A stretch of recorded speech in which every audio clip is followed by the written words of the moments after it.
We got started in karting after I took Mike to the putt-putt track, and he really fell in love with the go-karts at the putt-putt track. But a lot of them they wouldn't let him ride because he was too small. But when he rode with us, he had such a great time. I thought I'd take him up to MTK, and he got a chance to look at the real go-karts and really fell in love with it. So in August for his 5th birthday, we ended up getting him his first go-kart. Me and Michael, if he gets first and I get some other place, it doesn't really matter because it just matters that we're all working as a team. We met when we were about 5 at the racetrack, and we just found each other on the track, and he wiped out and I actually was there to help him. Chris and Mike, if you guys have watched Days of Thunder, this is Chris and Mike, at 5 years old. They've been racing and banging fenders since they were 5, and now they're 9 and 10 years old. 5 years of just absolute rubbing and racing. Best friends off the track, but arch enemies on the track. They're 75 miles an hour side by side on the road course, drafting each other. It's amazing how tight those guys are. We help each other out. If someone's getting away, then usually me and him will bump draft or something like that to catch up. He'll get in front of me, and then I'll actually push him. And the one resistance will block me, so we'll actually go a lot faster. Chris and Mike hit it off real well. They're 2 peas in a pod, really. On the track, they were the boys that wanted to win, the boys that really had it. It was in their heart to be in the front. But neither seemed to mind when the other one was. The boys started out racing kid karts. We moved up to Gazelles, the next class up, about the same time. And then a year and a half later, we moved to Mini Max, and Mikey moved shortly after. The transition from Gazelle to Mini Max for Chris, well, first of all, there's a big power difference between the karts. For Chris, it more suited his driving style. He's the kind that likes to use the throttle to steer the kart. With the Gazelle, that doesn't work so well.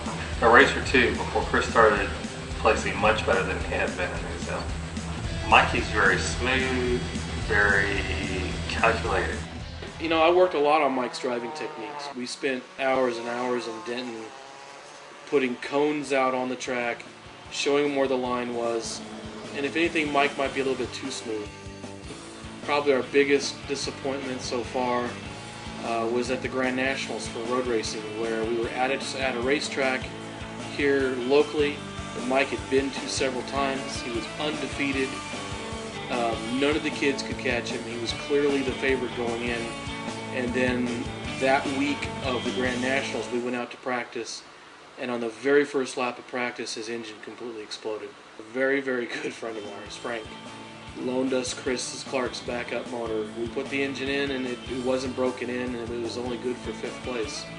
It just wouldn't rev and wasn't ready to go. But the only thing holding Mike back is my pocketbook right now. And I'd lost my job and was out of work for a while, and I couldn't support him. And last year he didn't get to go to the Grand Nationals, and this year I'm trying really hard to get him back there because so far he's one of the top contenders if I can just get him there. At this point, we're racing against teams that bring out $250,000 NASCAR trailers, and they have 20 engines on the wall and 5 chassis and full-time mechanics, and we're showing up with 1 cart and 1 engine and 1 dad, and we're doing everything we can. But you know what? He's competing, and he's right there with those guys, and it's all driver.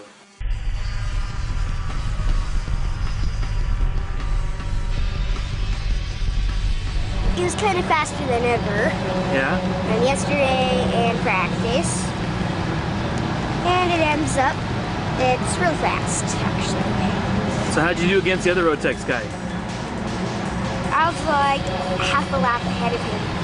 Yeah? I couldn't even see him. he was gone, huh? Back to kid karts, from what I remember, Michael was more experienced, so he did real well out there. Jake was fairly new in kid karts at the time. And I remember Michael being out in front of the pack most of the time. He's really coming along very, very well as a driver. He's gifted as a driver. I think Mikey is very knowledgeable and is doing a great job for his age. The good things about Mikey that I really like is if he has a bad race, he gets upset about it briefly and then it's done with. He kind of moves on. And he doesn't race like he has to win. He just has fun out on the racetrack. Mikey was always very very careful and clean around him. I think once he figured out that she knew what she was doing and could hold her own, then they got a little bit more aggressive towards each other, and they'd race each other pretty hard. There's a lot of teaching the kids to drive, and it's very competitive, very serious sport. It's just like in NASCAR, you know, the qualifying within a few tenths, usually between first and fifth. It's very competitive out there.